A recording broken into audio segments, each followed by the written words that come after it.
this is going to just be wild in terms of the stuff that we're going to cover today. And do me a favor as you come on in, let me know if you can hear me. Give me a quick yes to let me know that my audio is good and that I'm sounding like a happy black man, because that's what I am. I'm a very happy black man right now. I'm extremely excited to talk to you. And this is my favorite time of the week. I love when we have the book club meeting. Let's see here. All right, so yeah, so in case you don't know, the um, the book that we're reading right now is called The Black History Reader by Dr. Claud Anderson. Um, Give me one second here. And in Dr. Anderson's book, it's called The Black History Reader. The website you can get his book is powernomics.com. So if you go to powernomics.com, you get a copy of Dr. Anderson's book. And in case you don't know, his books are amazing. If you haven't taken a look yet, I encourage you to expose your children to Dr. Anderson before it's too late. Make sure that they get a chance to hear from the kind of black people who care about them and the ones who can actually put them in a better position in the future. Because one thing that we're not doing is B1 people are not doing this, is we are not going to leave our kids future to chance. And so this is one of the reasons why we do the book club, is because I want your kids to be exposed to a black college professor at an early age, so that when they get older, it won't be such a weird thing. I didn't meet a black college professor until I was 19 years old. That was Dr. Tommy Whitler, who has been my mentor since then. And when I met him, I really thought that he was the janitor. I really thought, I didn't even know that he was the professor, because I didn't know that black men could do that. I thought black men became like basketball players and football players. I didn't know that we could actually become professors and stuff like that. And I think that that's kind of what happens, and then what happens after that is our kids get typecast and stereotyped, and they start thinking that they can only do one or two things. It's like, okay, I'm a black man, I can either be a comedian or an athlete or a rapper. And Lord Jesus knows, give me a yes if you agree with this, that we have an oversupply of 45-year-old black men that want to be rappers. If you're a rapper, I'm not offending you, I promise you. I hope that your career blows up. But just know that, hey, the same intelligence that it takes to become a great rapper is the same intelligence that can be used to become a great doctor, lawyer, accountant, or business owner. And also, before I get started, though, I have to stop for a minute and just say hi to everybody. By the way, Tiara is in the chat inside the Zoom. So if you have any questions for Tiara or for us in the Black Business School, I bring a customer service person with me in tow to make sure that you are 100% satisfied, that you're always happy, that we can really help you. And in fact, in the Black Business School, I'm going to have a meeting very soon with our Prime program, which is where we sell stock options and generate income. Everybody who's in the program, that you can ask anybody if they like it, they're going to tell you they love it. So if you're interested in joining at a discount, the same discount we offered this weekend at the All Black National Convention, just go to drboyceprime.com. We're going to leave that discount open for another 48 hours. You can go to drboyceprime.com. And I'm not sure how many of you went to the convention this week in Atlanta, but it was totally packed up, and we had a great time. And we're now going to have the next convention in Chicago.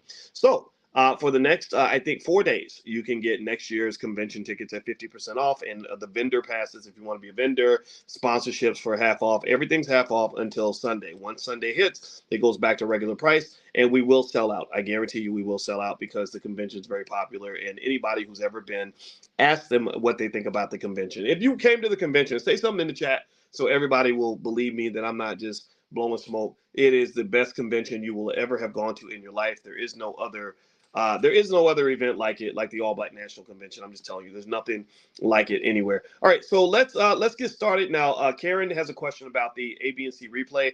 Tiara, can you take care of Karen? If y'all have a customer service question, just ask Tiara. She's right there inside the Zoom chat. She can take good care of you. And also anybody, whoever has another question, you can email support@theblackbusinessschool.com. Let's get started. All right, so I'm going to ask you a quick question. Do you think black people can be racist? Give me a yes or no. Can we be racist? What do y'all think? Miss K Stella says it was powerful, changed my life. Yeah, I keep telling them that. I keep telling them the All Black National Convention will change your life. I mean, it changed my life, and I hosted the damn thing. I mean, the All Black National Convention. Every person I talk to that goes to the convention literally says it's better than any convention they've ever been to, and so we're really proud of that. So feel free to take a look, and it's very family friendly, and lots of learning and lots of connecting, and also a lot of fun. We had so much fun too. So yeah. So anyway, do you think black people can be racist? What do y'all think? I'd like to get your take on that because Dr. Claud Anderson has a theory on black people being racist. And to give you the short answer, Dr. Anderson says no. He says that black people cannot be racist, and so that's interesting. And here's what I'm gonna do something tonight that's gonna probably freak some of y'all out. Y'all know I ride for Dr. Anderson. Y'all know how much I love this man, and y'all know that he is like a father to me. I literally, he's like my second dad, and I'm gonna actually kind of not disagree. I'm not gonna disagree. I'm gonna take what he says and I'm gonna add something to it that is gonna kind of change the answer to that question. I'm gonna explain exactly what I mean. So I'm gonna read the Black History Reader. Give me one second here. All right. So here. Here's I'm gonna pull up the book. Give me one second, everybody. I'm sorry. I'm trying my best not to mess stuff up here. All right. So here is the book, and by the way, if you're on Instagram or something like that, you can actually go to try going to drboycetv.com or something like that because it looks like you're going in and out, and I don't know. Sometimes household Wi-Fi acts weird. All right. So I'm gonna read this to you and help you understand why Dr. Anderson does not believe black people have the ability to be racist. Okay, so Marlon and Rhonda and Shauna from Gastonia. I see. Shauna. I'm sorry. Shauna's on our team. She's not from Gastonia. Karen's from Gastonia, and Anthony Cobbler from Canada. Good to see you. All right. He says, question 10, this is on page 31 of the Black History Reader. What is racism and can a black person be racist? He says, racism is a group-based power and economic control phenomenon. So I'm going to underline that. Racism is a group-based power and economic control phenomenon in which one racial group owns and controls so much wealth and resource power that it can enslave, subordinate, exploit, exclude, or render another group non-competitive. Okay, so I think we should start there with that first sentence. A lot of y'all got the wrong definition of racism. A lot of you got the wrong definition of racism because a lot of us grew up where they would say you go to the grocery store and the lady would cut in front of you in line and she's white and she would say, I cut in front of black people, and you would say that lady was racist. That was so racist. Or you hear that your neighbor doesn't like black people and you say, see, he's racist. Well, that definition of racism is kind of the wimpy, not irrelevant definition of racism. That definition of racism is built around whether or not somebody likes you. I don't care if people like me or not. And this goes deeper than whether or not somebody likes you. They could actually like you and still be racist against you. In fact, I dare to say that America likes black people very much. America likes black people very much for the same reason you like your car, because you can use your car to get you from point A to point B. The same way you might like your dog, or the same way you might like your favorite pair of socks. I believe that they really like black people because we are a tremendous asset for them. Think about this. You have 40 million people who literally we were the original hired help. Now they're bringing in the immigrants, right? But we were the original hired help. We weren't even hired, but we were hired but not paid, right? They paid somebody else for us, right? So we were an asset. So, the same way I love this microphone because this microphone helps my voice come through the sound system, or the same way I like my TV set. I think they like black people for that reason. That anybody would love a group of people they can use and manipulate and exploit and extract wealth from. Right? They don't want you going nowhere. They don't want you going back to Africa. They need you to stay right here so they can keep making money off of you. All right, look at how many trillions of dollars. I mean, look at Deion Sanders alone has generated $1 billion for white people. By the end of next year, he will have generated $1 billion for Colorado. So they love Coach Prime in Colorado. They said this guy made us wealthier. Thank you, Deion. We'll pay you your $5 million. We'll take the other $995 million. Thank you very much. So anyway, let me keep going. So he says here that racism is a group-based power and economic control phenomenon. So group-based, it's about power, it's about economic control. That's what he says here. He says, in which one racial group owns and controls so much wealth and resource power that it can enslave, subordinate, exploit, exclude, or render another group non-competitive. That's a lot deeper than some lady telling you that she don't like you at the grocery store. So don't ever fall for the false definition of racism to somehow mean that it's all about whether or not people like you. Who cares if they like you? Who they could all scream Black Lives Matter at the same time and still be as racist as the day is long. Racism is one of the most contentious in. Oh, so let me keep going. So it can predetermine what the lesser group, what the lesser power group can own, control, its wealth, and the extent to which it will be allowed to compete. Racism is one of the most contentious and dangerous terms in the English lexicon and is overused and misapplied by laymen and scholars alike. In a society in which the policy of benign neglect is where they pretend to be your friend and don't do anything for you. Does it sound like any political party you know of that pretends to be your friend? And give me a yes if you can think of any political party that pretends to be the friend of black people but doesn't really do anything for black people. Anybody? Any names ring a bell? Mr. Jan Jasmine says the Democrats. That's funny. All right, so yeah, let's see. Benign neglect is still operative against blacks. There has been an effort to equate and replace racism with classism. Class is defined by economic status, education level, and employment status and professional accomplishment. Class is fluid, so you can move from one class to another. Racism against blacks is fixed. It's fixed. Classism and racism are not the same.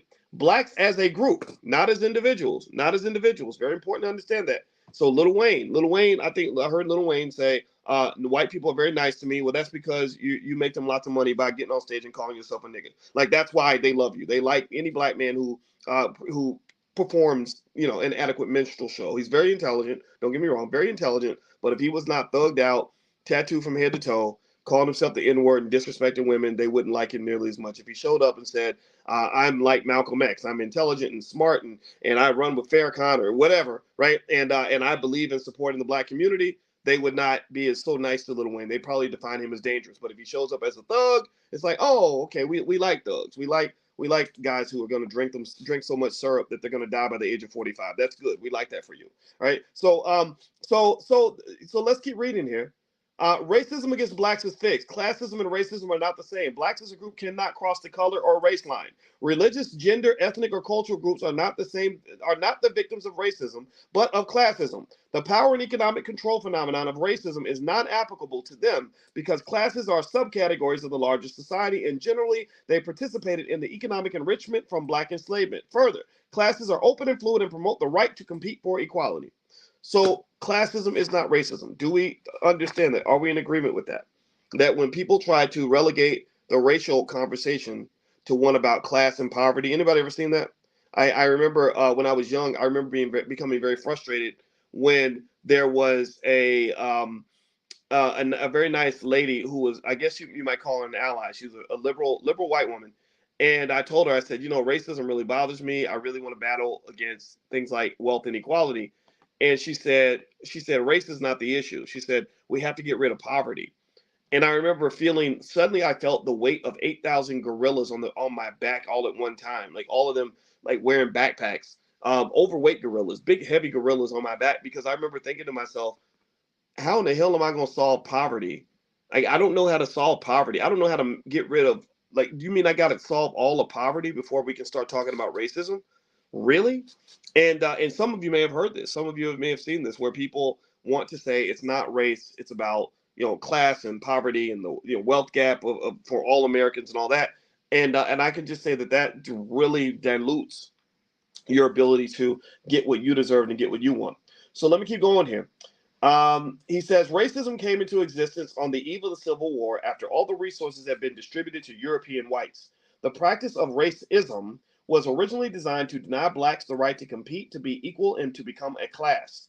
When racism is group-based, class discrimination is individualized and arises from prevailing societal issues. For instance, when Arabs are profiled and connected to terrorism, it is discrimination, but it is not racism. Interesting, right? Pay attention. This is what Dr. Anderson says. When Hispanics are profiled and associated with illegal immigration, it is not racism, but discrimination arising out of contemporary social concerns. In neither of the recited instances is the purpose of the class discrimination to exploit, enslave, or segregate all members of the classes. It is inaccurate to equate class minorities to blacks and racism. So do you understand what he's saying? Do y'all get that? I want us to digest that for a moment. So Dr. Anderson, in his book, The Black History Reader, which all your children should read, I go to powernomics.com. That's where his books are. He's basically saying that when someone says, in Chicago, you won't let the migrants come in and take over entire neighborhoods, or you won't let migrants become police officers. That's racist. No, it's not. It might be discrimination. It might be something else, but it's not racism, because according to Dr. Anderson, I'm gonna read this slowly. He says that racism is when your goal is to exploit, enslave, or segregate all members of a certain class. So according to Dr. Anderson, he says that black racism, anti-black racism, is a very different experience from any other type of discrimination that exists in our society, and that effectively you have to stop letting everybody call everything racist when it involves any person who happens to not be a white man, right? And then you know how I feel about us sort of referring to anybody who feels mistreated and comparing that to racism. Oh, we feel just like the black people do. No, my heart goes out to you if you're a guy who wants to dress like a lady. I don't even have anything against that. That's your right to do that, but that's not the same as what black people have gone through. And I think that it's very important that you isolate our experience from everything else. Let's keep going. History reveals that the concept of racism has undergone a metamorphosis in both meaning and application through the centuries. To understand racism and deal with it effectively, it is important to understand the historical origin and purpose of racism, to know what it is and what it is not.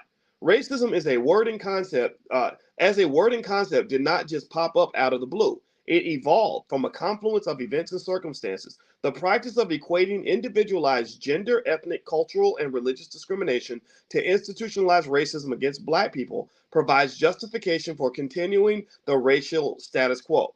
In the late 1400s, two essential factors came together from which racism evolved. So we're going back what's that 600 years now. Okay, you all follow me? Give me a yes if you're following me. I don't, sometimes some people say I read really fast, so let me know if I'm reading too fast. Give me a yes if you're following me. Okay, thank you, Albert and Clarence and April and Anthony. I appreciate that. Okay, I just want to make sure because I get excited. Y'all know how I am. It's my ADHD. Can't help it. All right, so we're going back to the 1400s.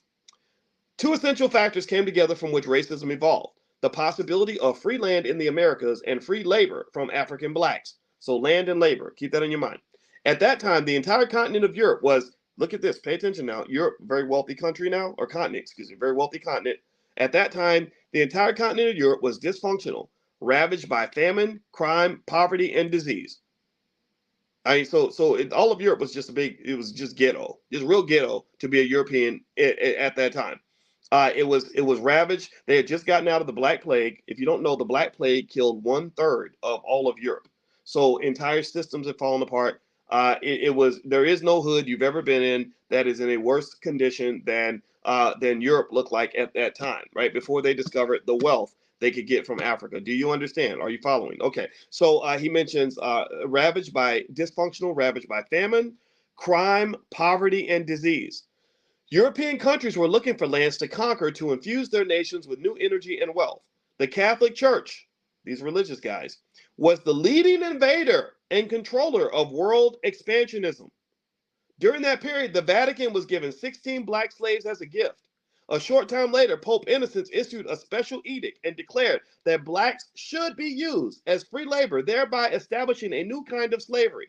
Until that time, a person could only be enslaved for 3 reasons. Pay attention. Before that, slavery only happened for 3 reasons: religious persecution, personal indebtedness, or being a prisoner of war.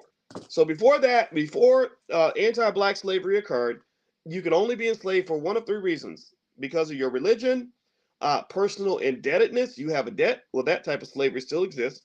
A lot of us go into modern day debt slavery, which is called things like student loans or credit cards. And we talk about that in case, I hope you'll hang out with us if you're new, because we talk about these things and I break these things down for you. I'm a college professor. I've seen thousands of students get so stuck on their student loan debt that they have to keep their jobs forever. So escaping the corporate plantation is a real thing. That's a big deal. And then being a prisoner of war, right? You lose a war, you're gonna lose your freedom. And so this is why you need people that are gonna fight. Shout out to every veteran in here. I appreciate all of you. Thank you for your service. I know y'all are in here. Shout yourselves out because you'll never hear me disrespect a veteran in this space because I know how important you are for the security of this nation. So thank you for what you do. All right. So when Columbus returned to Europe with news that he had discovered a new uninhabited land, he said uninhabited. I guess in his mind it means there's no white people there because Africa was clearly inhabited, the Americas were inhabited. A vision took hold. So when he discovered this new land that he thought was uninhabited, a new vision took hold to merge available free black labor with new free land. So we got the land, let's get the labor, because once we get the land, we need people to work the land. At that precise point, racism replaced tribalism, the social structure of Europe at the time. So before this moment, there was tribalism in Europe, and so they said, okay, instead of us fighting each other, let's all unify and control these people because they're going to be the ones that are going to help make us rich. Baby, I'm back. This is how Europe is going to come back in terms of wealth and power. 9 European nations went into competition. A political economic race commenced to see which country could best exploit free black labor and use it to capture land, resources, and wealth to enrich their countries. That economic race, using free black labor, lasted until the eve of 1861, the Civil War in the U.S. The race between the European nations ended at this point because the resources and wealth of the Americas had been distributed, and nearly 100% of everything was now in the hands of white Europeans. At the same time, European slaveholders denied enslaved blacks the right not only to enjoy the fruits of their labor, but also the right to acquire land, wealth, and political power. These exclusions were instituted as law, and blacks were defined as powerless property. The founding fathers rigged the race. They crafted a social construct that locked blacks into a constitutional underclass status, and white society as a group remains opposed to corrective redistribution of wealth, power, or resources to black Americans. So what Dr. Anderson's saying is this. I'm gonna speculate on what he's trying to say here. I believe that what Dr. Anderson is trying to help you understand is that whenever they take a poll, anybody ever seen when they take a poll, they poll the Republicans and they say, "Are you pro or against reparations?" What do the Republicans say? What is your average all the Republicans that are telling you to go vote for Trump because Biden sucks, which he does, but they're all the ones that are trying to get you to vote for Trump. When they are asked about reparations, what do they say? Do they say, "Yeehaw, yeah, let's take care of black people. We're asking them for so much. We should give them something back. We should do right by black people." What are the Republicans supporting the move for reparations? Yes or no? No, they're not. Absolutely not. All right. When you go to your Democratic allies, when you go to all the people that were running around screaming Black Lives Matter and holding marches and vigils and putting on kente cloth and stuff in Congress to show how much they love you, and you say, "Hey, we like reparations," and they all vote and decide what they want to do. What do they say? Do they vote yes or no? No. Thank you, Karen and Mr. Jan Jasmine and Cam S and Jay Jordan and Cheryl. No, they do not. They do not support reparations. So effectively, what Dr. Anderson appears to be saying is that their lack of willingness to make you full functional members of this society by giving you the money that they know they stole from you, the money they know. This is not a debate. This is not something that has to be proven. This is not a crime for which you must secure an indictment by bringing evidence to the court of law. This is not something this is not up for debate anymore. The evidence is everywhere of what was stolen from black people. It happened even in my own family. I had a great uncle that got lynched because a white man said something to his wife and he spoke back to the white guy. I had another great uncle who owned an entire town and they killed him and just took all his property. A lot of that behavior continues to this day. A lot of that behavior continues to this day. If you have something that we want, we beat you up, kill you, lock you up, or falsely accuse you of a crime so we can take it from you. Anybody heard about Mel Tucker over at Michigan State University? I want to connect the dots here for you. Anybody heard the story about Mel Tucker? I talked about this. I need everybody to know the story. Mel Tucker is the football coach at Michigan State. He was the football coach at Michigan State. And Mel Tucker had a $95 million contract. And a lady, it appears that there is a lady who falsely accused him of, of being nasty on the phone, talking dirty, like touching himself. That's what she said. She said he touched himself, and it wasn't consensual. And it turns out that after all her text messages were released, that it was a money grab. That literally she understood something about America, which is that if you see a black man that has a lot of resources, all you got to do is find some way to accuse him of something, and they'll take everything he's got. So, because without even investigating, Michigan State, another very racist university apparently that doesn't believe in due process for black men, literally fired him. They fired him based on the word of a woman who was a proven liar, a woman who at least has a very questionable track record in terms of telling the truth. When you read those text messages, and it's all out there on the internet, you can go look it up. Look up Mel Tucker. I'm not going to talk about that too much, but look it up. And so when I saw this happen, I need you to connect the dots. This can only happen in America because if Mel Tucker was a white woman, that never would have occurred. If that white woman had been a black man, that never would have occurred. There is nothing on this earth, in this country, that I, as a black man, can falsely accuse a white woman of that would deprive her. Give me a yes if you're following this. That would deprive her of every single thing she's got, deprive her of her reputation, and destroy her ability to ever get a job anywhere for the rest of her career. There's nothing I could go and say, we were on the phone and she said, "Hey boys, why don't you come over here so I can give you some?" I can say all that. I can say, and I told her that it was against consent, and she came up and grabbed my booty. Like, I can say all these things and I would get laughed at, right? But when you flip the race, the whole equation changes. Do you follow? I need to make it plain so you can understand what Dr. Anderson does, and this is why this man is so important. This is why he's a national treasure. Is he helps you understand that this is a 400-year-old tradition. There's a foundation to this. So in that last couple of sentences, he says they crafted a social construct. They crafted a way of thinking, a way of doing business in America. They crafted a social construct that locked blacks into a constitutional underclass status, and white society as a group remains opposed to corrective redistribution of wealth, power, or resources to black Americans. So, no, they're not going to pay you your reparations, even though for hundreds of years they've always said, hey, if a black person ever gets access to anything, let's just beat them up and take their money. Because we have the law on our side, because it was codified in the law. He used that term earlier. I think he said the word codified or something similar. It was put in the law that you have that ability to extract wealth out of black people, that you have that ability to keep them as an underclass, that you have that ability to make sure that they remain uncompetitive, especially when it comes to economics. And also, what's really important to understand when Dr. Anderson talks about racism is I need us to stop getting caught up in individual success of individual black people. I need us to stop looking at some Negro they put on TV and saying, well, look at all the black people that are doing so well. Look at all the black people in Hollywood. Look at all the black people making rap music. Look at all the black. That don't mean nothing. That don't mean nothing. That means nothing relative to what's going on with the group. If you want to measure economic progress of the black community, here's what you do. You take all 40 million people, you look at their average income, their median income, you look at quality of life of the average median person in the black community. You don't just look at Jay-Z and say, look at what Jay-Z is doing. Everybody's doing great. Look at Jay. No, that's one guy.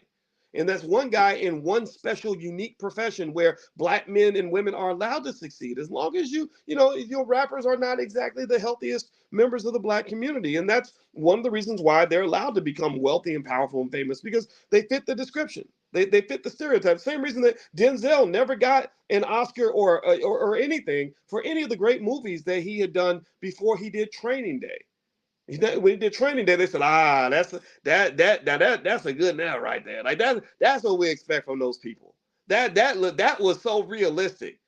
So you mean when he did Malcolm X, he wasn't just as talented? When he did all these other great movies, when he was in Glory, you ain't gonna give him an award for Glory, of course, right? You're not gonna give him an award for some of the other great roles he's played, The Pelican Brief, and all these other dozens of movies that he's done. No, you wait till he did Training Day, and when he's acting like the most corrupt, unethical piece of crap, dirtbag thug that he can be. Remember he's just sitting in the car with a cigarette, my nigga. my nigga, right? It just seemed weird to even seeing Denzel act like that. But whatever, he did a great job. He deserved that award. But it was interesting to me that that was when they gave him the award, because they said, okay, this is realistic. This is what we expect. If he had been playing a college professor or a medical doctor, he would not have won that Oscar. That's what I truly believe. Okay, so anyway, let me keep going here. Let me keep reading. Also, just a reminder, if you want to take a look at, we have new financial flashcards for my book, The 10 Commandments of Black Economic Power. If you want a copy of the book or an autographed copy or something like that, you can go to drboycebooks.com. And I mentioned to you guys the Each One Teach One program, where if you want to buy, 10 books or more at the wholesale rate and sell them or give them away, you're welcome to do that. Just go to drboycebooks.com, hit the search box, look for Each One Teach One, and you can buy them in bulks of 10. And we deeply discount the price by I want to say about 35% or something like that, to make it affordable. So if you want to sell them at retail, you can make it into a business. I would love for as many people as possible to actually see the book. And we also have the financial flashcards for children, workbooks, stuff like that. The Black Business School has you covered. So I hope that you'll take a look at some of the great stuff that we're doing here. All right, so let me finish reading this last paragraph. So Dr. Claud Anderson, in his book, The Black History Reader, which is at powernomics.com, he says, after all the resources have been distributed to whites by the 1860s, the concept of racism morphed from an economic issue to one of biology, with Charles Darwin's theory of natural selection presented in his 1859 book, Origin of the Species. In this book, he ranked living organisms and classified blacks at the bottom of human species. I didn't know Darwin was on some BS like that. So even Charles Darwin, if you don't know, he wrote a very famous book about. Anybody ever heard of the term survival of the fittest? Have you heard that? Everybody know what that is? Everybody heard that term? Because I know some of you have your kids here, and I want to be conscious of that so they can understand. So survival of the fittest basically talks about competition among different species, and how the fittest and the strongest are the ones that get the greatest opportunity to reproduce. And the way I see it in like the real world is like, if you have some guy who's like super smart and really tall with a lot of muscles, a lot of girls, are chasing after him. So he might be considered the fittest. That's the one that women naturally want to mate with. So he gets more mating opportunities to reproduce, and his seed survives to the next generation. Whereas the fat, dumpy, sick little guy, he's going to have a harder time. And so basically, it's sort of this genetic battle for the fittest genes of whatever, right? So he's basically saying in his book, Charles Darwin, this I guess alleged scientist, and I'm not gonna say he wasn't a good scientist. Maybe he just, unfortunately, he was poisoned with racism. He says he ranked black people at the bottom of human species.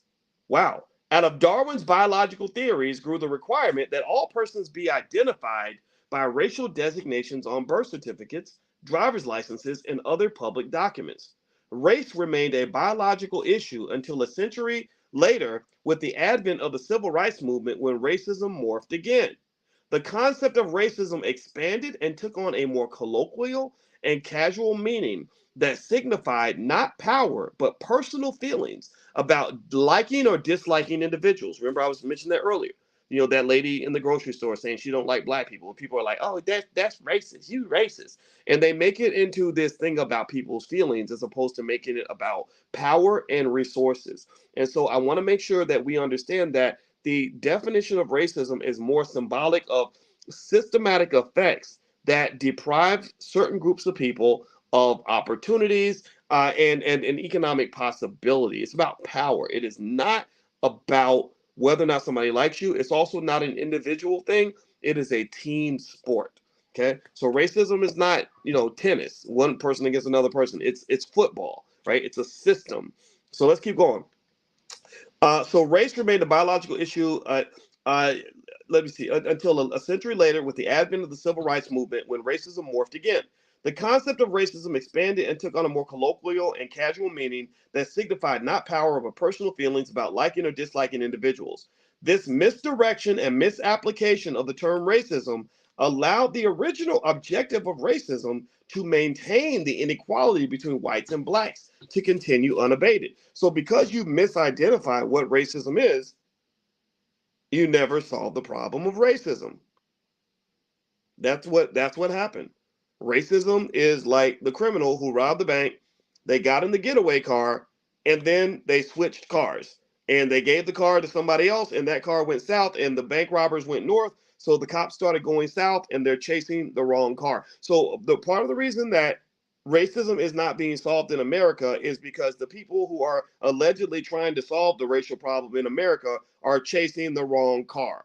They've misidentified what racism is. They don't even know how to identify racism in a lineup, because if you ask most people to define racism, they are going to define it incorrectly. So what I'm going to do when I finish this last paragraph is I'm going to go back and I'm going to read Dr. Anderson's original definition of what racism is and why he thinks black people can't be racist in America. And then I'm also going to add a little twist to it in terms of solutions. I'm a mathematician. We solve problems. So I want to kind of help solve this a little bit for you. I hope that's okay. All right. So let me keep going. So this misdirection and misapplication of the term racism allowed the original objective of racism to maintain the inequality between whites and blacks to continue unabated. Racism grew out of the competitive race between groups to control wealth and power. Wealth and power. Show me the money. As early as 1516 in North America, whites have been the winners and blacks the losers, allowed only to react to white racism. Blacks do not have power or wealth. It is therefore not possible for them to be racist. So Dr. Anderson says that because in America, that black people as a collective do not have power in power and wealth, it is not possible for black people to be racist. I like that. I think that's a great layout, a great definition. And in fact, I'm not even disagreeing with him. I'm just going to simply add a little twist to it to help us understand it a little bit better. So let me go back before I get into what Boyce thinks, though. It's very important to understand what Dr. Anderson thinks. He's the king. He's the godfather. That's my daddy right there. So I'm gonna show respect to my daddy, and then the son will speak, and I hope that's okay. He says in the beginning, racism is a group-based power and economic control phenomenon in which one racial group owns and controls so much wealth and resource power that it can enslave, subordinate, exploit, exclude, or render another group non-competitive. The dominant racial group can make life and death decisions for potential competitor groups. It can predetermine what the lesser powered group can own, control, its wealth, and the extent to which it will be allowed to compete. Now, here's what I want to add in here. Here's what I want to throw in here, right? When Dr. Anderson talks about racism, another way to describe it might be the term systematic racism. When he talks about group-based initiatives, group-based power, he's really talking about systems or large numbers of people, codes of conduct, etc., right? Just sort of a way of doing things. Now, one of the things that I've mentioned to you is that part of the reason that the system makes you feel oppressed. Actually, let me check. How many of y'all have felt oppressed by this system at some point? Give me a yes if you felt at some point oppressed by the economic system. Give me a yes. Give me a yes if you at some point have felt oppressed by the educational system. Give me a yes in the chat. Give me a yes if at some point you felt oppressed by the healthcare system. Give me a yes. Okay.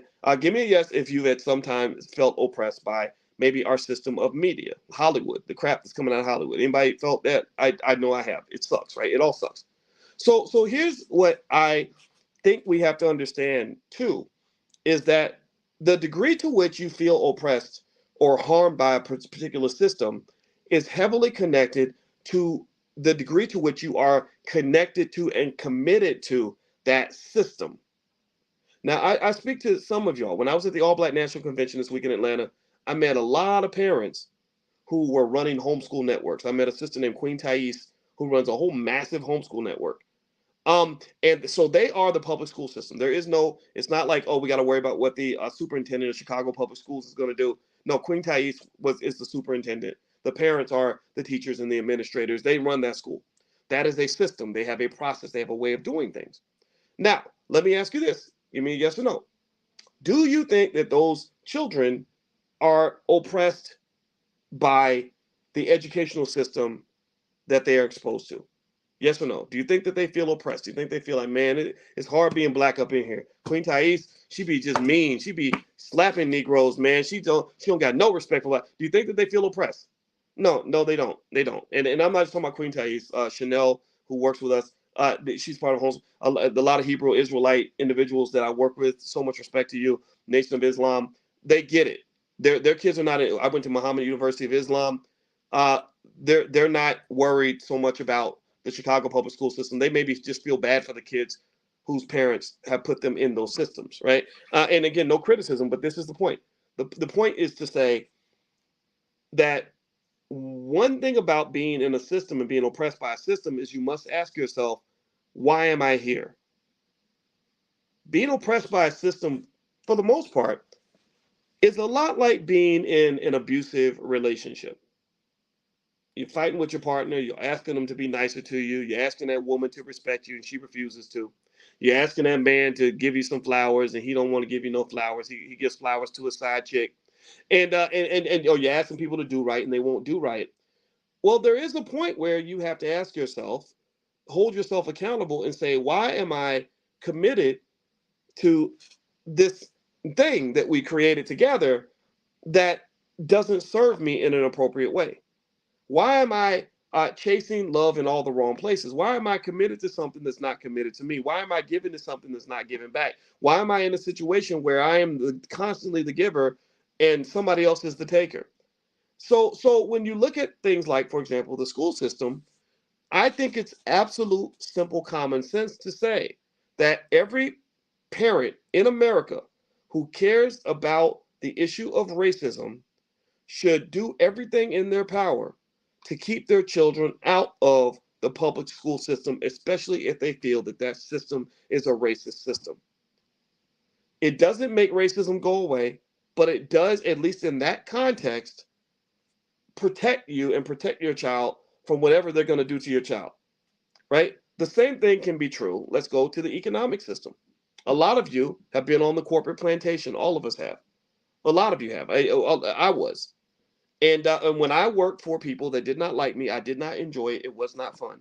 It was very stressful. I got up every day I went to work. I felt angry. My blood pressure would rise. It was a terrible, terrible feeling.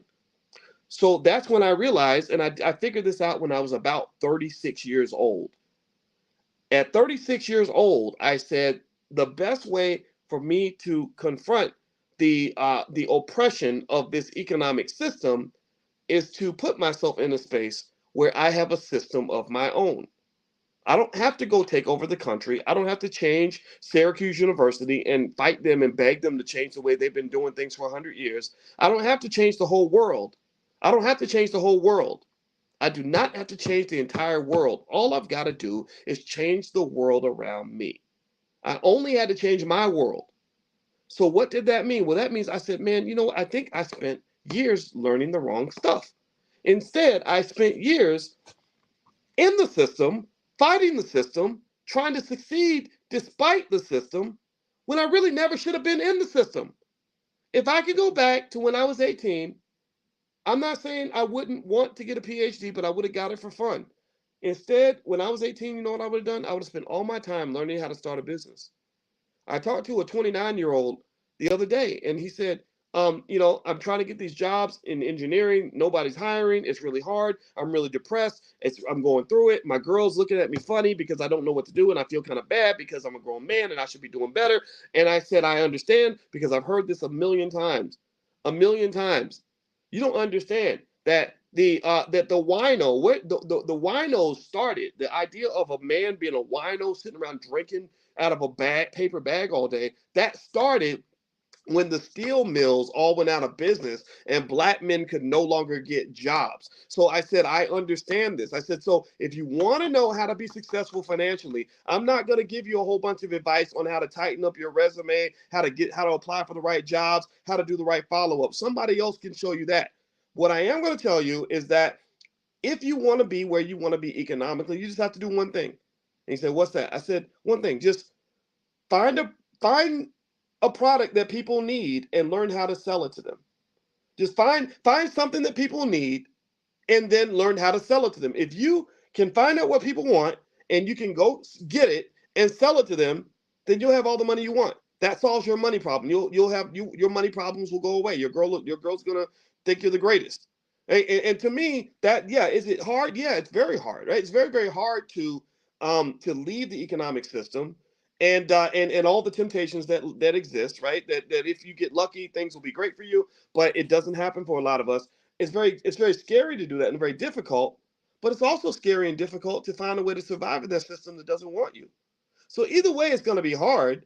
So that this was my process, and this is how I processed. I said, okay, it's going to be really hard for me to figure out how to get these people to like me, and for me to, in academia, we all go for this thing called tenure. Tenure is where it's like a lifetime job. It's like welfare for smart people. And I remember thinking, it's going to be. I published so many papers. I've worked 10 hours a day.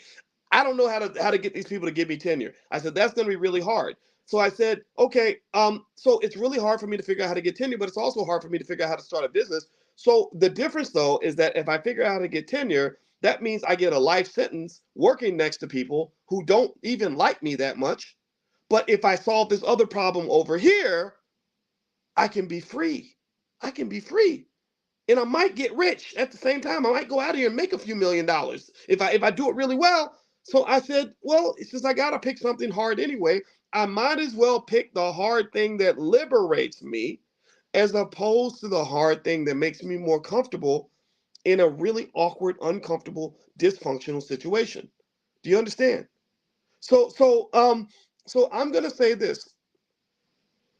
A lot of what Dr. Anderson's saying, I mean, it's so true. I'm not disagreeing with anything he's saying here. But what I am gonna say is that a lot of this idea of systematic racism is predicated on what system you're in. Like there's no Chinese person who feels oppressed by white Americans. They don't. They live in China. They're in a different system, right? So the same way a Chinaman is in a different system from an American, a black person in America can be in a different economic system than a white person in America. I'm not saying that white people are bad. I don't walk around talking about how much I dislike white folks. So let's get off of that stuff. I'm not talking about that. What I'm talking about is you finding a way to put yourself in a place where you can battle this thing called racism in a way that gets you the results that you're looking for. And I can just tell you that most systems are contrived and created by somebody else. Let me give you an example of how racism can be flipped within the context of a system. I knew a really nice guy, a professor of accounting, who happened to be white. And he told me, he said, I taught at an HBCU, and I forgot which one. He said, and to be honest with you, that was the first time I ever knew how black people must feel when they go work at white universities. He said, I felt mistreated. I felt disrespected. I felt like I was part of the underclass, and because he was the odd man out. Or if you go to Ghana, when I was in Ghana, everybody was black. So the white guys and the Asian guys, they were the ones who had to worry about what we thought about them. We didn't have to worry about them. We were just living. We were just existing. So I would encourage you to just understand one important rule about life, which is that if you're in a place where you're not valued, you should go to a place where your value will be seen. One analogy I saw online that I thought was great was they said that a bottle of water, it could cost $1 at a gas station, $2 in a grocery store, $4 in a drugstore, $5 in a football stadium, $7 on an airplane. The water never changes. It's the same water, same amount, same everything. The only thing that has changed is the location. So I would say to you, if you're not valued where you are, if you're not valued, whether it's in your relationship, in your job, in your whatever educational system, whatever system you're a part of, because or even a relationship is a system, right? Then go somewhere else. You can always go somewhere else. Never forget that you have that option. We talk about options all the time from a financial standpoint, right? We have stock options class and all that in the Black Business School, but options are general. That's a general concept. That's not just a financial concept.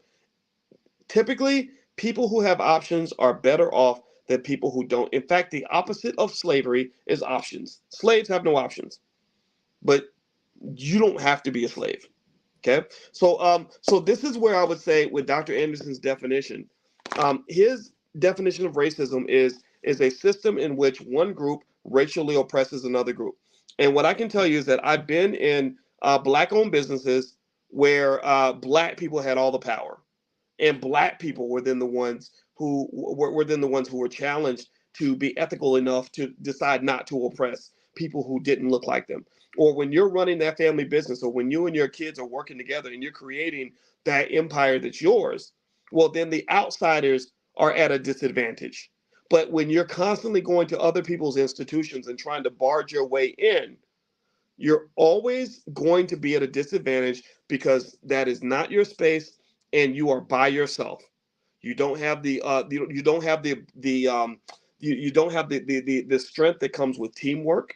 You don't have familiarity there. You're not culturally aligned with that space. So I just think about that in the sense of like imagining somebody trying to come into our family business and acting like I'm going to treat them like one of my kids. That's just not going to happen. My kids will always have an advantage in a business that is run by me. So this is why in the Black Business School, in our Black Core of Three, in case you don't know it, it is that Black people, we should educate our own children. That's one system.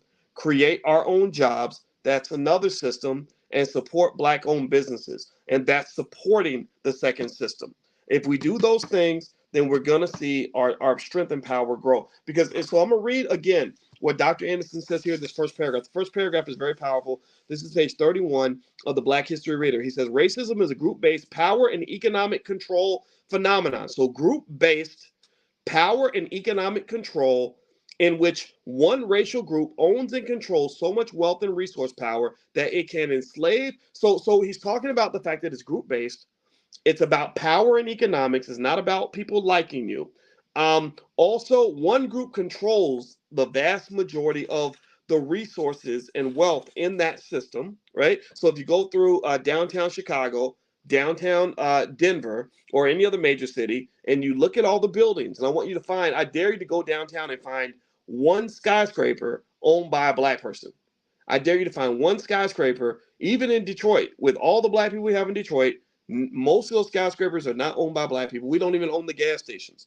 So then what happens is the power is accumulated by one group, and then they're able to use that power to, it says the dominant, sorry, you can enslave, subordinate, exploit, so enslave, control their labor, right? We know what that is. Subordinate, I am better than you. I am higher in the hierarchy than you are. Exploit, I'm going to then make money off of you. Did they ever do that with Black people? Do they still do that with Black people? Do they still make money from us? Yes, they do.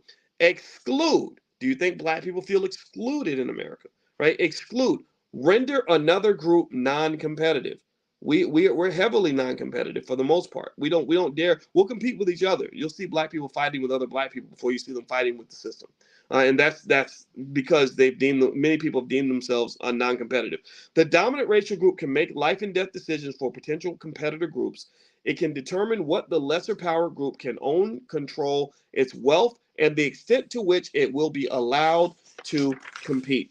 So, and according to Dr. Anderson, one other point that's interesting in this chapter is he talks about something that doesn't get discussed much in the whole debate with reparations.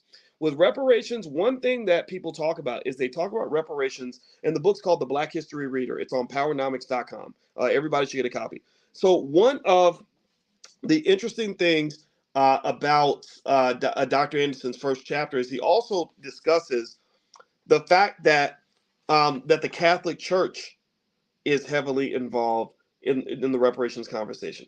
A lot of people talk about reparations in terms of it being about the government. The government owes this, the government owes that. Be really careful about getting caught in that trap because the government is $32 trillion in debt. The US government's deep in debt. But there are many institutions in America that are not in debt, that are making $100 billion a quarter, that also should be required to contribute to that pot when it comes to reparations. This is not just a government debt. There are churches that owe trillions of dollars to the Black community. The Catholic Church. The Catholic Church actually had an opportunity to slow down slavery. They could have done the right thing and just said, look, it's not right to enslave these people, and people would have listened to the Vatican. But instead, the Vatican kind of gave the green light. The Vatican said, yeah, sure, you can go ahead and enslave those people. I mean, they're not human anyway, right? So the Vatican has a debt to repay. Major universities have a debt to repay. Major industries have a debt to repay. And I don't think it has to be so explicit as having to prove precisely how much money the company made off of slaves and all that. I get that stuff. I understand. Well, this company used to insure the slaves and blah, blah. I think that's fine. But the problem is that I don't think you're going to really dig to the root of everything that's owed by doing that. I don't think letting people kind of nitpick things and it's going to really get the amount of money that's truly owed. Because I'm sitting here thinking, and what do I mean by that? Well, if you, let's say you go back and you find stories about families that owned 50 acres of land, and the sheriff just decided that one of the business owners, one of the big bankers or in town or whatever, that they wanted to own this land, so they just go to the person's house and they falsely accuse them of a crime and lock them up and steal their land. And then next thing you know, because the land is basically abandoned, they just hand it to the highest bidder, who bids maybe pennies on the dollar for the land and takes ownership. Exactly who should be forced to repay that? Um, I think that's a tougher conversation. I would prefer it be a situation where we just say, let's go back and let's just look at all this land, and let's sort of look at it as an aggregate amount of money that's owed. All the corporations that are making money are required to pay into this pot. Everybody. I don't care if you have a direct lineage to slavery or not. All of you benefited from the fact that America would not be the wealthiest country on the planet had it not been for the labor of Black people. So I don't care if you are a person who is a first generation citizen from another country, you owe too, because you came to America, got rich off of America, off of what was built. The infrastructure was built for you to come to this country and to make all the money that you made. So you also owe the debts that are just owed in the general American space. So all this reparations money, it's owed by the banks. It's owned by all the major corporations. It's owned by all the major universities. The government should have to pay a piece. Religious institutions should all pay a piece. Every single entity in this country should be required to repay. In fact, I think so just really even looking at fundamental things like why do we assume that I can go to a major city like Seattle, and if I go and I look at all the buildings in Seattle, all none of those buildings are owned by Black people. And I don't think we understand just how that just makes no sense, that none of them, like you would think a few skyscrapers would be owned by a group that worked this hard, that represented 13% of the population, but none of it, right? Or all those opportunities where land, millions of acres of land was given away through homestead acts and stuff like that. We should have some of that land. And the problem with the reparations conversation is that it's going to be really contentious. A lot of people are going to get very upset with the Black community for demanding reparations, and honestly, I don't think they're going to really pay the amount that they're supposed to pay the first time around. I think it's going to have to be something that's going to have to be pretty. We're going to have to be a little bit pushy and a little bit radical. And also, at the very least, I think that when you're talking about dealing with racism and systematic racism, you've got to really question your commitment to these systems, because these systems become more powerful because from birth you're trained to commit to those systems. Like nobody told you that you had to go get a bunch of student loans and commit to this educational economic apartheid where universities have drained so much wealth out of the Black community. They should be paying reparations. I heard somewhere this week at the All Black National Convention. I don't know if this is true. I haven't checked the stat, but someone on the panel said that 60% of all Black wealth goes toward repaying student loans. That's a problem. That should all end right now. It should end immediately. I think Robert Smith might have said something to that effect. So this is big. This is really big. But until then, one thing you can definitely do is I think you should question every single system that you're connected to. So if you process the basic systems that exist in America, and we can point out the pros and the cons, right? You've got the educational system, absolutely terrible for the most part. There are many, many ways for you to learn and get the skills that you need. And also, when you're talking about education, it has to be a type of education that benefits your ability to strengthen your community, right? It has to benefit you. It cannot be education built solely for the purpose of serving other people. Number two, the economic system. The economic system, primarily job-seeking behavior, working for major corporations that are owned and controlled by somebody else. You want to pivot away from that. That's where we go toward things like Black-owned businesses and the ownership of property and stock. That should just be that. That's what it is. That's the holy trinity of wealth: entrepreneurship, stock, and real estate. That's it. And the other thing, to grow that garden, to grow that economic garden, all you need is time. All you need is time. So when that newborn baby's born, you do things like the $5 a day plan. We've got this all figured out in the Black Business School. We've literally laid out almost like the perfect Black life. In terms of being able to have whatever you want, all the wealth that you need, strong families, mental health, physical health. We've talked to our experts and we've laid it all out. So you do something like a $5 a day plan when your child is a baby. By the time that child's 25 years old, they have no financial problems. They are wealthier than most white people. It's easy. It's easy. It's easy. What makes it hard is your overcommitment to systems that do not serve you. Stop listening to the dummies in your life and start listening to people who give a damn about you. Seriously, that's what it's so it's really the brainwashing. That's why we have the therapists, because we're like, okay, we gotta unhypnotize people because we're so committed to these things that are so destructive. Destruction can be very addictive. So anyway, let me keep going. So we talked about the educational system, the economic system. What's another one? Systems of media and healthcare, things like that. I could talk about those, but generally speaking, I would almost say to you that when you're talking about a quality of life. Let me just recite this again really quick, because some of you may have heard this, but some of you haven't. So let me lay it out in a simple way for you so you can walk away with marching orders to understand your life, because I want your life to be better. Be better. That's it. And if it doesn't help in terms of you visualizing a better life for your family, then don't just ignore everything I'm saying. But this is what I do when I try to figure out what does a good life look like, because sometimes we don't even know what we want. We look at Instagram. We think that what somebody has on Instagram is what we want, or having a pretty girlfriend is what we want, or having a nice car is what we want. And no, I think it's deeper than that. But anyway, I want you to think about the areas of health, wealth, and relationships. That's it. Health, wealth, and relationships. Physical and mental health. Is your mental health where it needs to be? If it's not, how do you get there? If your mental health is not where it needs to be, how do you get there? There are so many systems in this society. Talk about, speaking of systematic oppression, which is bigger than systematic racism. I think there's systematic oppression. I just saw that Facebook is being sued for billions of dollars because social media is horrible for the psychological well-being of children. Little girls look at social media, they go crazy. Little boys get on there and start getting jealous of what other guys have and start doing crazy stuff, right? So mental health is big. Mental health is very big for the Black community because mental health affects how you treat each other. Mental health is what contributes to the gender wars that exist on the internet, where the women hate the men hate the women. You have to rise above that. Your mental health has to be on point. You have to invest in your mental health on a daily basis. And these are basic tools that most therapists can help you with, which might be things like breathing exercises, meditation, learning a conflict resolution. Just little things like that will do wonders for your mental health. And then also not working for people who hate you. That goes a long way in your mental health. So you can protect your child's mental health by helping that child to be economically free at an early age, so they can say, I need a mental health. I want to take a mental health day, and they can do that anytime they want without their boss calling and screaming at them about why you're not at work. Right? They don't have to answer those questions, so therefore their mental health is better. So mental health isn't just something that you work on for yourself; it's something that you work on for your kids. I see someone mention workouts. Yeah, workout. I mean, Lord, that ties into physical health. So we talked about the health area, mental and physical health, mind, body, soul, all that, right? So going to the gym, thinking about what you eat.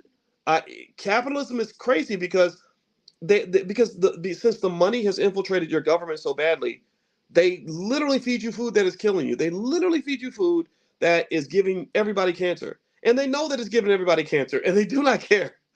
Right? So physical health means watching what you eat and taking your butt to the gym. Those are the two things, right? And that way, what does that mean? Well, that means you break away from things that are discussed on NPR as just elements of systematic racism, but actually are things that are preventable, like the diabetes, heart disease, strokes, and all the other things that tend to happen to us more than everybody else. Yeah, racism played a part in that, but nobody made you eat that cheeseburger. Nobody told you that you should never work out. Nobody told you that it's okay to be 400 pounds, unless you're listening to like some of the entertainers that tell you that that's what you should do, right? So mental and physical health. What's the area? Wealth. We talk about wealth. Wealth, I would say financial wealth is probably captured in a couple areas. Cash flow and financial security. Do you have enough cash flow to do what you want? Do you have enough financial security to feel safe? You'd be amazed, and we've concluded this heavily in our Black Financial Therapy Department in the Black Business Schools, the first ever Black Financial Therapy Department ever created anywhere that we know of. In the Black Financial Therapy Department, we pretty much were able to understand that there is a massively strong link between financial security and mental health for Black people.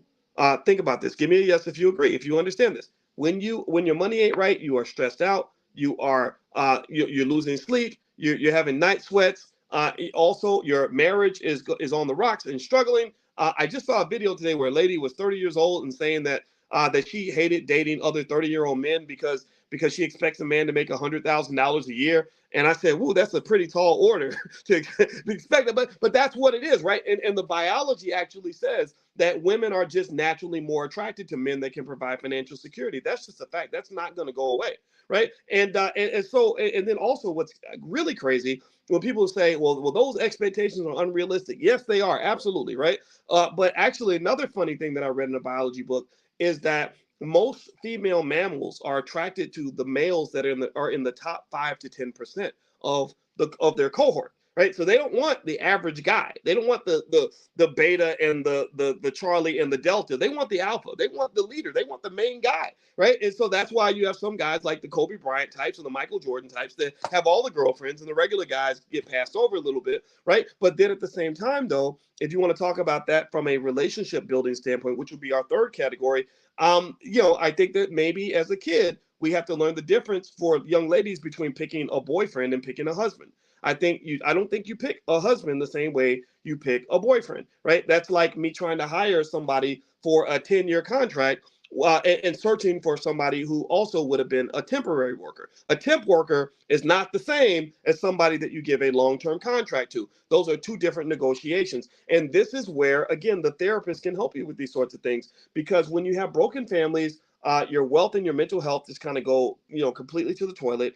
And the ability to build families and sustain those families is not just important for wealth. That is a specific skill set that should be taught to kids when they're young. Just the same way, if you're running a business, you should be trained on how to run a business, right? If you drive a car, you take driving lessons to learn how to control that car. Well, I think that to run a family or to run a household, you should be trained on that. I really do. I think that if we were trained on that, I think our families would be more structured. How does that spill over into economic health? Well, if two people or three people, you and the children, are all working together building the family business, guess what? There's more money coming into the house. There's more ownership. There's more freedom and security. And then on top of that, that also spills over into your mental and physical health. My wife and I, we're much happier by the fact that we wake up in the morning and we don't actually have to leave the house unless we want to. So, and there's never been a day in this house where some white man has come in and oppressed us inside our own house. If a white man came in our house and tried to oppress us inside our house, I would kick his ass and throw him out the front door, because this is our territory. This is our kingdom. This is any racism that will happen in this house will be racism caused by us if we chose to do that. We're not like that, but if we did, if any oppression was to happen, it would be us who would be the oppressor. It would not be somebody from the outside. So process this for a minute. What if we couldn't hold the family together?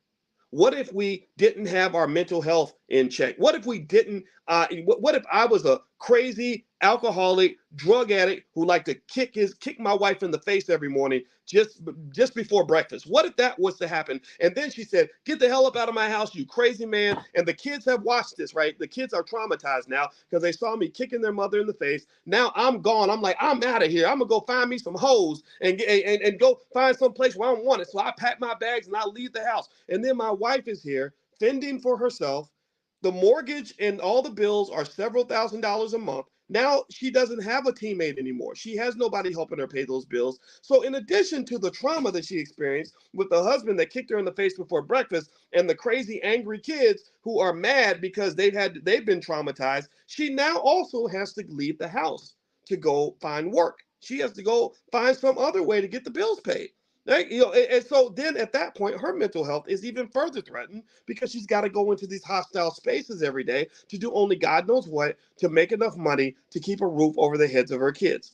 So do you understand what I'm saying when I explain to you how important it is to just at least make sure we're creating systems that train our kids to work together?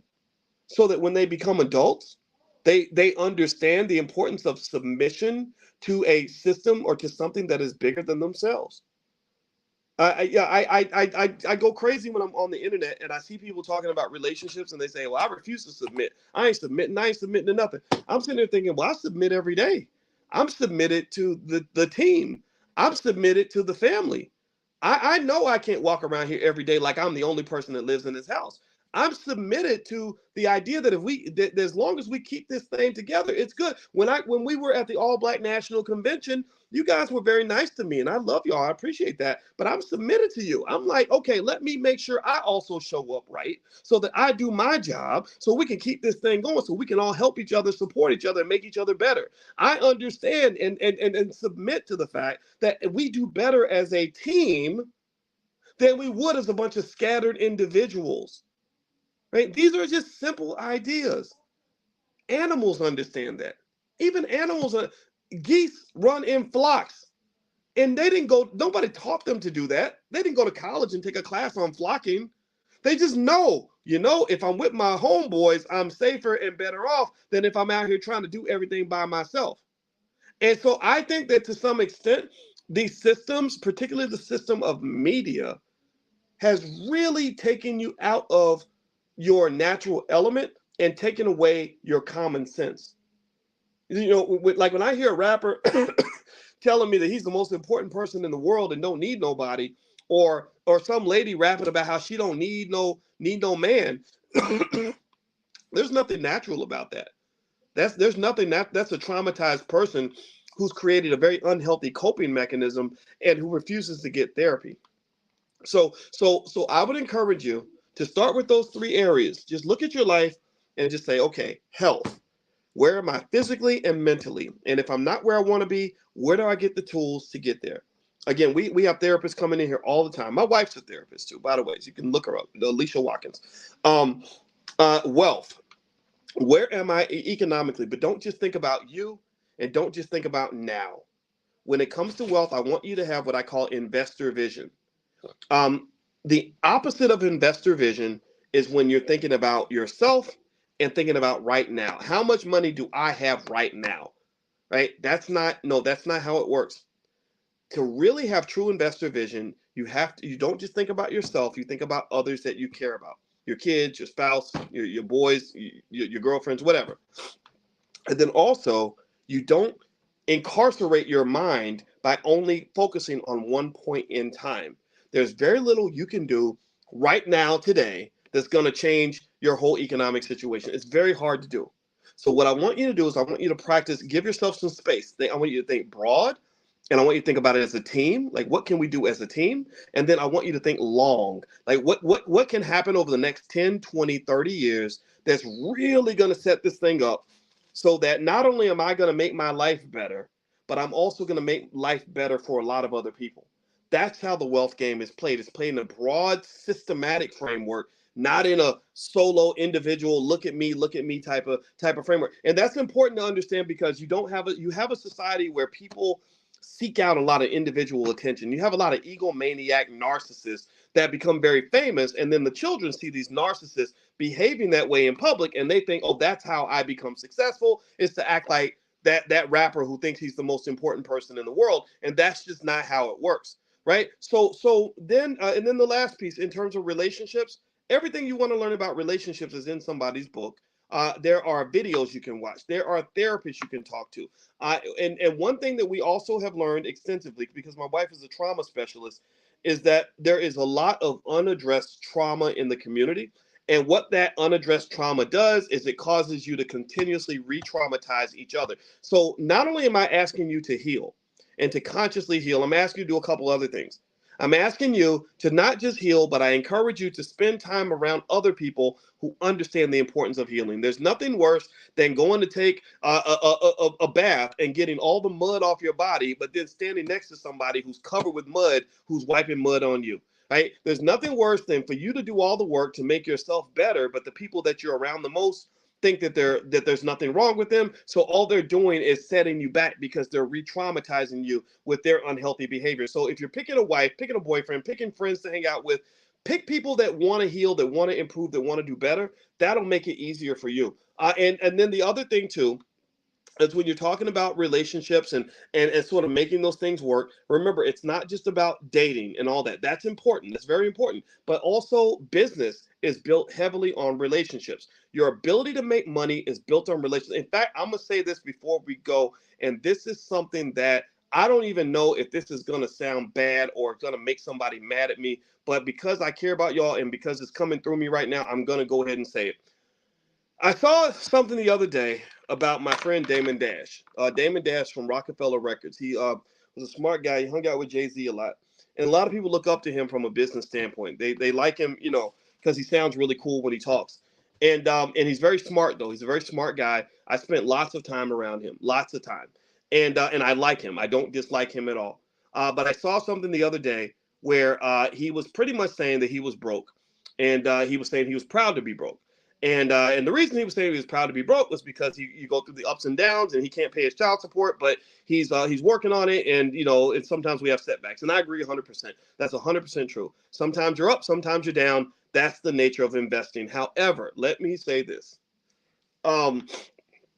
one of the reasons that I don't do well in the Damon Dash Kanye West space is that I don't think that there is enough effort to develop the level of maturity and humility necessary to form healthy relationships with other people that you're able to build with. And I want to say this. I say this. If you ever wonder why I get in trouble sometimes, because I tell this kind of truth, but I have to say it because I want you to understand what's going through my mind. But when I was working with Damon, put it this way, there's a reason why we don't work together anymore, and that's all I'll say on that. And I'll also say that one of the things I absolutely hate about hip hop culture is that it breeds a lot of extreme arrogance. And extremely arrogant people are very hard to build with. If you've ever been like in a relationship with somebody who was a total narcissist, have you ever been around someone like that? I'm not talking about Damon Dash anymore. So I don't even want to go deeper on that, dig that hole deeper, because I'm not trying to be mean. But I'm trying to be honest here. But hip hop culture is very bad for young black boys. It's extremely bad for young black boys because it teaches them to be arrogant, prick narcissists who think the whole world revolves around them. And if you listen to the lyrics, you listen to Kanye West's lyrics, his lyrics are nothing but him constantly telling you how he's better than you and he's the center of the earth and what he wants and what he needs and what he thinks is all that matters. And I absolutely hate it. I don't like it. In fact, it's so crazy. I remember hearing a person say to me something like, never call yourself humble. Nobody wants to be humble. You should be proud and blah, blah, blah, blah. And I'm like, what's wrong with being humble? That I can be a great man and still be humble. I know I'm a great man. How many great people are in this room? How many of you are either great or working to be great? Give me a yes right now. If you see yourself as a great person, if you know that any situation you come into, you're going to bring your best, you're going to do your best, you climb mountains, you've overcome obstacles, you started from the bottom, now you're here. Give me a yes. All the proud people, everybody who's proud to be great, raise your hand. I'm going to raise my hand too. I know I'm a great man. God made me. My mama gave me to God when she was a 17-year-old single mother and didn't know how she was going to take care of that baby. So I know that I was meant to be born, and I know how great I am. I know about my accomplishments. But here's the thing. There's a difference between me being a great man by claiming that I'm better than you versus me being a great man and saying, hey, man, how about we all be great together? You know what? I don't need to dance in the end zone on every play. I'm going to block for you because I want you to get some of the glory too. I want you to win as much as I win, right? Because I know that if I pour into you, then I know you're going to pour back into me because that's what we got. We got this thing going. That's the nature. That's how economics works. That's how love works. It's reciprocity. Reciprocity means that I'm going to throw the ball to you. You're going to throw the ball to me, and then I won't be dancing in the end zone all by myself. I won't be at the top of the mountain alone. I'm going to be standing next to a great black woman. I'm going to be standing next to some extraordinary kids that have my back and I have theirs. I'm going to have friends all around me that are succeeding, right? Because all of us are a part of this, right? So what I'm saying is that I really feel that part of the struggle is that we don't really nurture that in our community. Even with black leadership, there shouldn't be one guy who's like King Kong consciousness or one guy who's like the leader of everything. No, there should be committees and groups and boards and things like that. And you just don't see that. You see people saying, look at me, I'm the leader, I'm the best, I'm number one. And I'm gonna just tell you, I don't like that, not only because I don't like it in hip hop culture, also that is something that you tend to see in heavy capitalist white supremacist sorts of spaces. Just go back to that basic African proverb. Y'all know what it is. If you want to go fast, go alone. But if you want to go far, go together. That ability to learn how to pick people around you and how to pour into them as much as you pour into yourself, and to trust that that's going to come back. That is actually basic economic theory that I just shared with you. That's how economies work. Economies don't work when one person hoards all the resources. Economies work when I'm giving stuff to you, you're giving stuff to me, he's sharing with him, he's sharing. When everybody's pouring into each other, that's when systems and that's when economic systems work. And the problem is that these systems are also based on trust and things that black people have a hard time with because we're so traumatized. This is why you must do the healing if you ever want to build your families. You must do the healing if you ever want to build your relationships. You must do the healing if you ever want to build your economics. That's extremely, extremely important. That's all I got to say. Thank you for listening. I had a lot of fun with you. We will be back next week. Couple key points. My new book, The 10 Commandments of Black Economic Power. You can find it at drboycebooks.com. My website's boycewatkins.com. If you'd like to get profit alerts and a list of AI stocks that I like, just text the word stock to 31996. Text stock to 31996. And of course, last but not least, if you'd like to get tickets for the next All Black National Convention, we will be in Chicago. So you can get them half off for this week only, and then they go back to regular price. Just go to allblacknationalconvention.com. That's allblacknationalconvention.com. That's for the tickets, VIP, vendor spots, everything. Anything that you want to do, you can go and lock it in now. I know you guys are going to love it. All right. So thank you all for hanging out, and I hope you also go support Dr. Anderson.